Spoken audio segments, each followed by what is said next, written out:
pesan jejogetan supaya lestari budaya Jawa. Muga tetesan ing kono ruketan.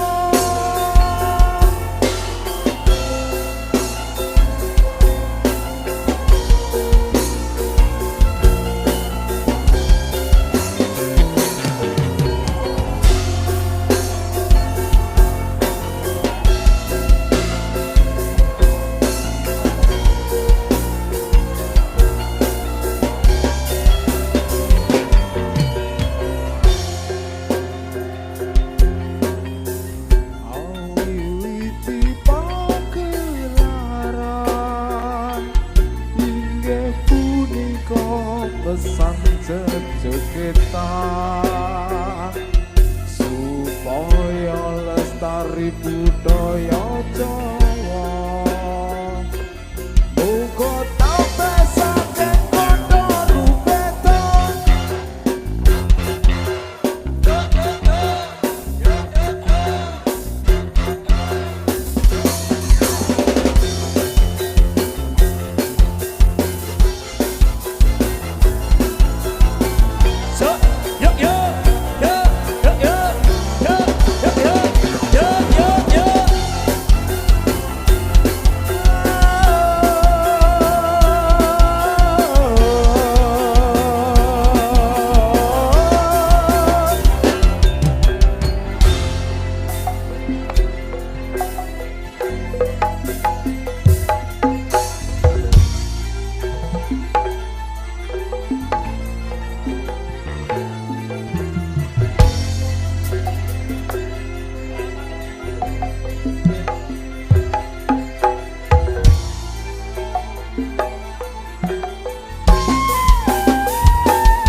dan kula wujud cemak bala-bala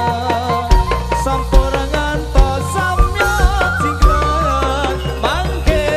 munda masenger yo yo yo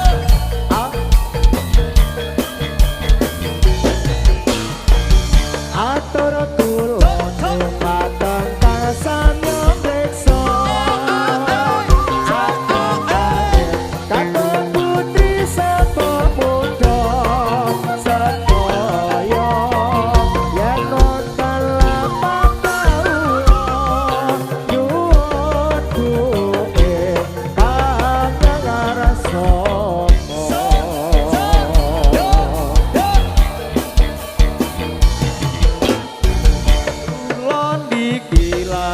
saking sinarimba dereng saged totalan udon negara sanyata saged mung lunga saka ngupatos ngupa jiwa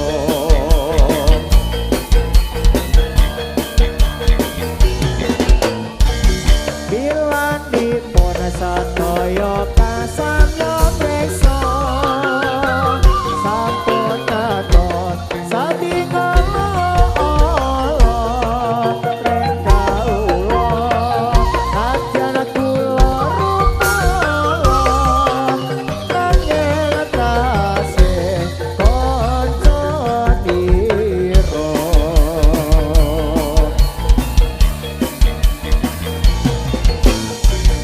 najan ala rupa kula amat edi nanging tasih golongane santri sayekti sawetami anglan bayi kesenian warna-warni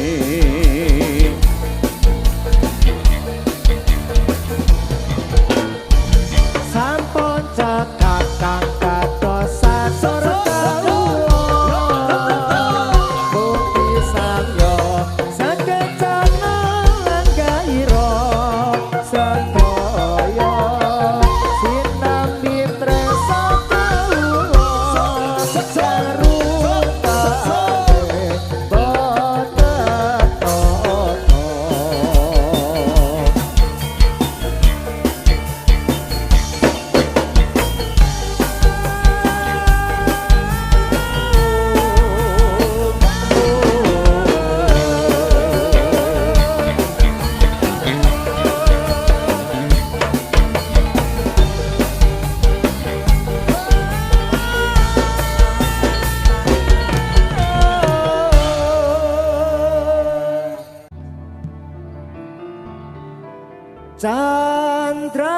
candrane wong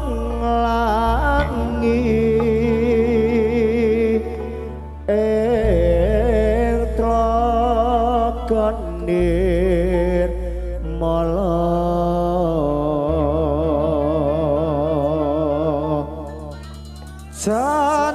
candrane kumambang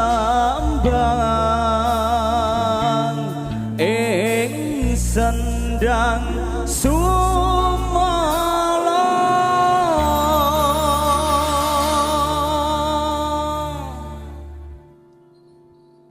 nunggang rasa ngener kayo lungeng kato merapat krambil kade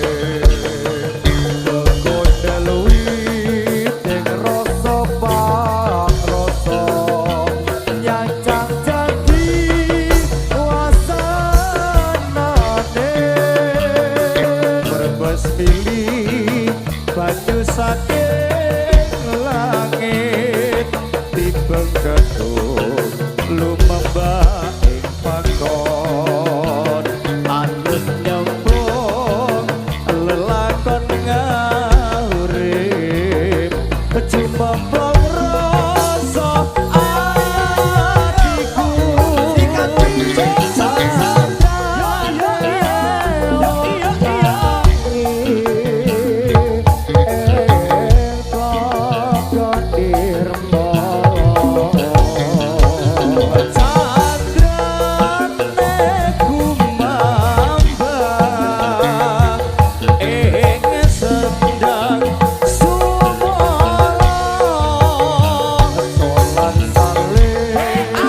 Kang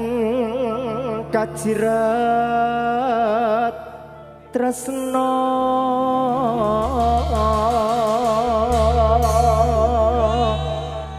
tinali tali ing jiwa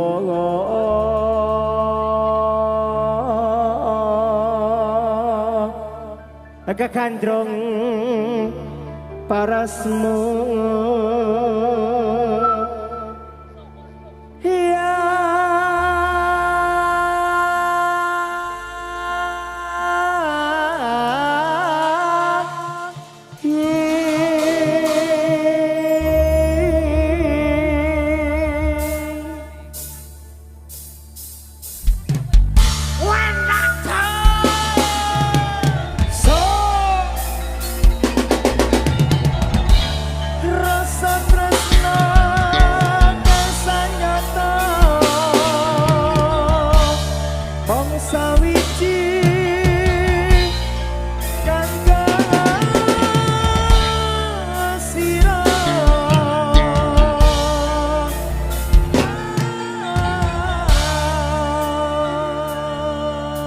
ora gampang nampa lelakon iki aku wis nyoba ikhlas nanging apa tak lakoni nampa kasunyatane tresno kowe sumandeng wong liya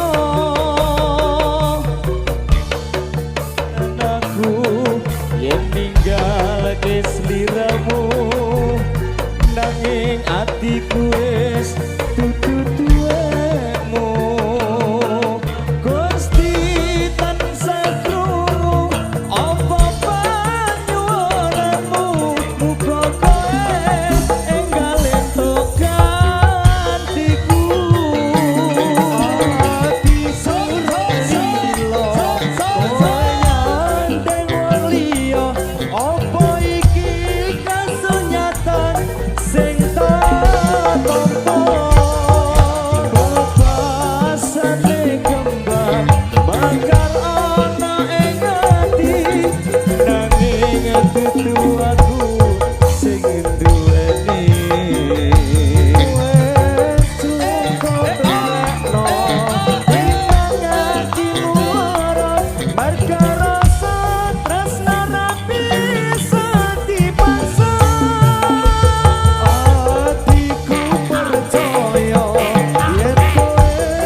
aku sumandeng wong liya.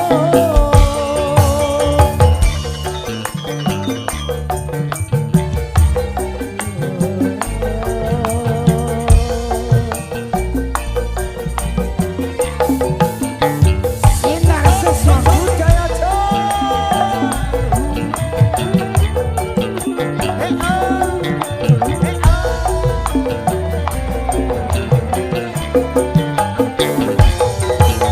ora gampang lakon iki aku wis nyoba ikhlas nanging ngapa tak lakoni napa kasunyatane tresno kowe sumandeng wong liya purenan aku yen ninggal di sliramu nanging atiku wis dudu duwekmu Gusti tansah krungu apa panyuwunanmu muga kowe enggal entuk katiku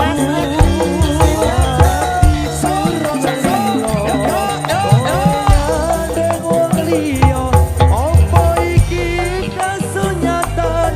sing tak tampa basane kembang bakal ana ing ati nanging dudu aku sing duweni lho juga hatimu lara perkara stres ngerapi sakit pasangan hatiku percaya yen kowe mesti bisa nilane aku sumandeng wong liya ati durung mila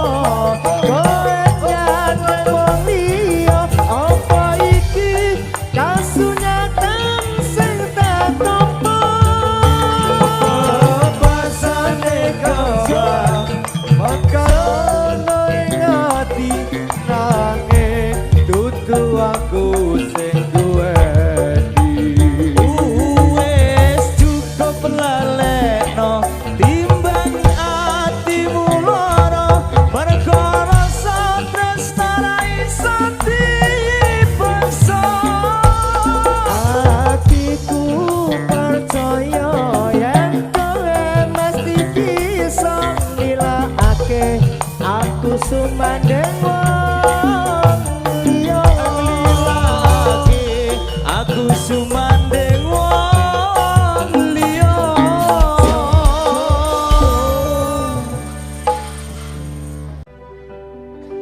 iki piye iki piye iki piye senten lengo tro sing dipikir ora rumangsa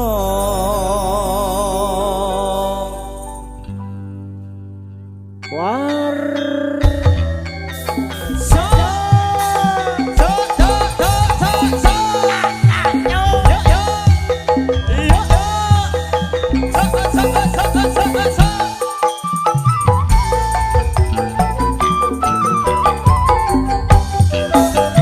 warungnya dibuka ditata sendok cangkire panas kebul-kebul dan tenan wedang rondene remang-remang manis-manis pelayane santen lengo potro dewas ngesir ora bisa nggawa esemane bakule gawe bingung atiku liriane doa-do jalari meriak awakku iki piye iki piye santen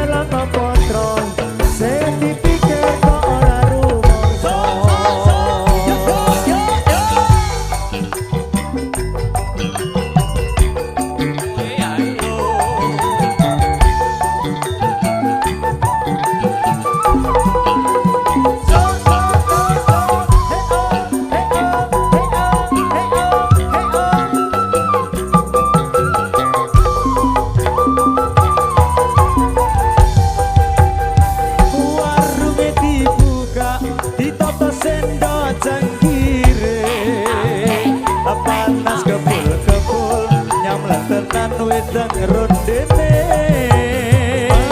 Ramang-ramang manis-manis palayane Sanderang potong iso ngeser ora bisa gawa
Kanca padha olahraga supaya badane rasa sinambi maca ereng kawula edan miturut agama ayo prosedulur Islam sedaya bebarengan hormatono maring miyos Nabi junjungan kita Nabi Muhammad kamulya ayo pro kaum muslimin muslimat serta solan pataya oke piapan kene mengerbat mareng miyos Nabi Muhammad lamun wong urip ora gelem menghormat besok yen ana akhirat bakal keparingan siksa lan laknat geni neraka kambulan bila ayo pro sedulur yang mriki tetep ana kewajiban ayat kan kasebut ana ing dalam Quran terang jauh pangeran Mila sedulur kang samya mreksa mugi enggal ten tindakno agama Islam ingkang luwih utama iku dadi kewajiban lo. So, yo.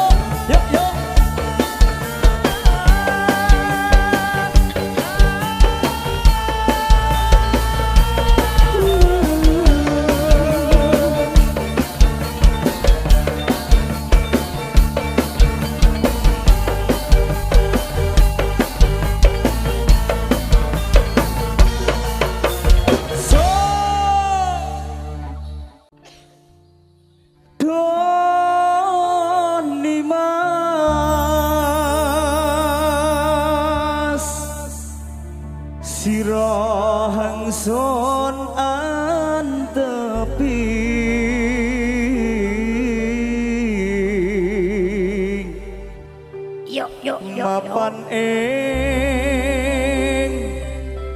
kedaton ati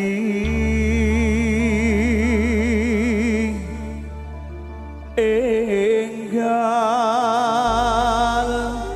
sun kandeng astamu sun piniji dadi sisihing ragaku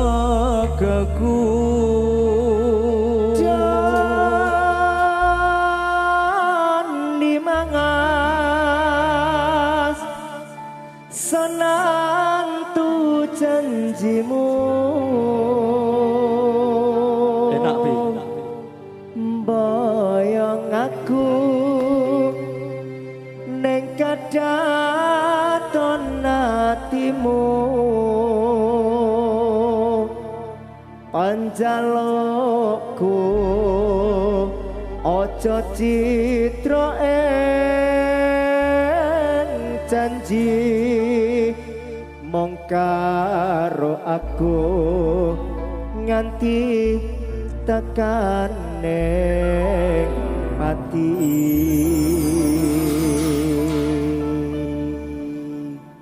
Doni mas jantung atiku tresnomu mong lamunan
Atur para kanca atur pambagyo dumateng para rawuh sedaya. Matur suwun saged ing rawuhnya wonten ing pagelaran dalu punika Gusti Allah ingkang Maha Kuwasa kersa paring nugroho. Atur para putra atur pambagyo dumateng Bapak Ibu sedaya. Ora bau pikir lan tenaga sarta bantu kelawan jiwa raga Gusti Allah ingkang Maha Kuwasa kersa paring witodo. Sasuwun dumateng pangeran sadaya tapi kewajiban. Derek kawula Gusti Pangeran angka sapa nang dalam Al-Qur'an Nabi Muhammad kang dados utusan kautus dening Pangeran.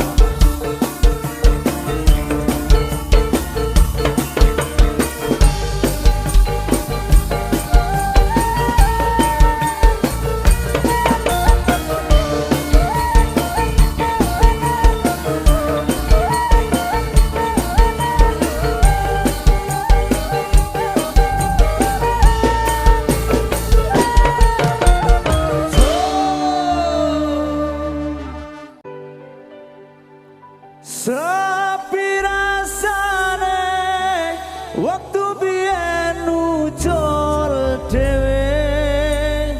nglangot terus eling kancane. Zaman semono yen dolan rame-rame guyub rukun senengan.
Atur para kanca atur pambagyo dumateng para rawuh sedaya. Matur suwun saged ing rawuhnya wonten ing pagelaran dalu punika Gusti Allah ingkang Maha Kuwasa kersa paring nugroho. Atur para putra atur pambagyo dumateng tata ibu sedaya. Ora bau pikir lan tenaga sarta bantu kelawan jiwa raga Gusti Allah ingkang Maha Kuwasa kersa paring witoto. Sesuatu mata pangeran sadaya tapi kewajiban. Derek dawuh Gusti Pangeran kang kasebut nang dalam Al-Qur'an Nabi Muhammad kang dados utusan kautus dening Pangeran.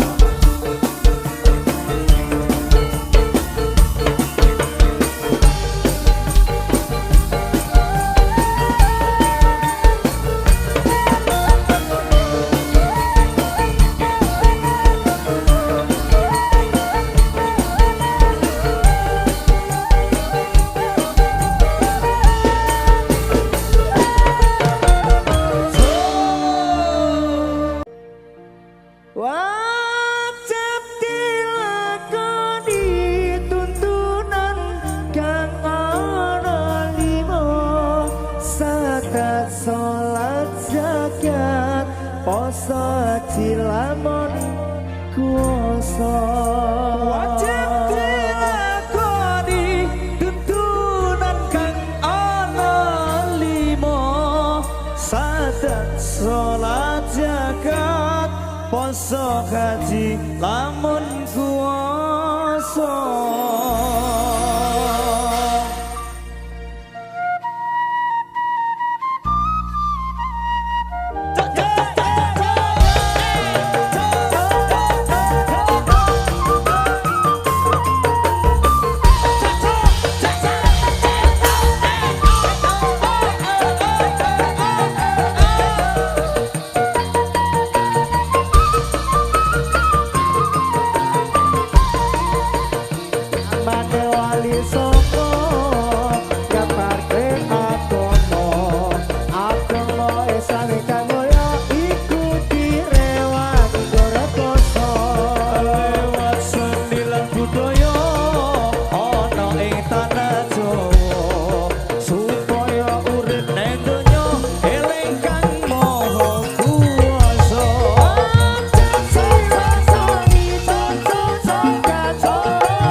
urip neng donya eling kang maha kuwasa wajib dilakoni tuntunan kang ana lima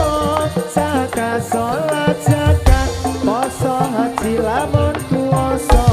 wajib dilakoni tuntunan kang ana lima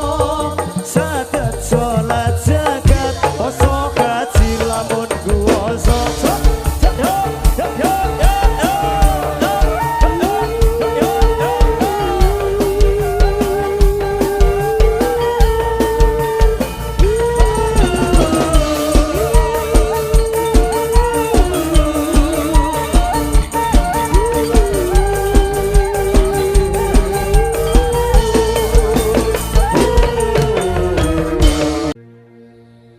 muda-mudi sinari mbah serupane Allah aja ngelola awet tunggal bangsa Pemeta saat ini yang meriasa kali untuk meringati pementasan ing malam ini kulon iki saged dugi mriki sambat ditimbali kalian kaluwarga mriki perlu arah-arah kanggone hiburan supaya tenaga sarta bisa aman ayo para kanca padha suka-suka supaya gembira kancane pemuda tanpa sampun cekak lelagon kawula menawi lepat nyuwun gule paling somo sok yo yo yo yo yo yo yo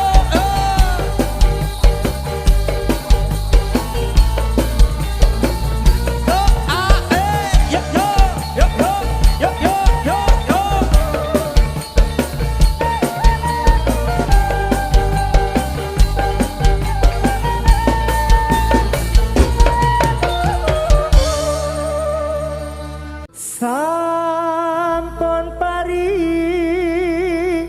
purna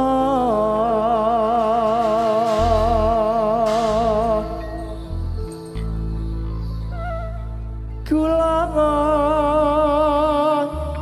bareng pari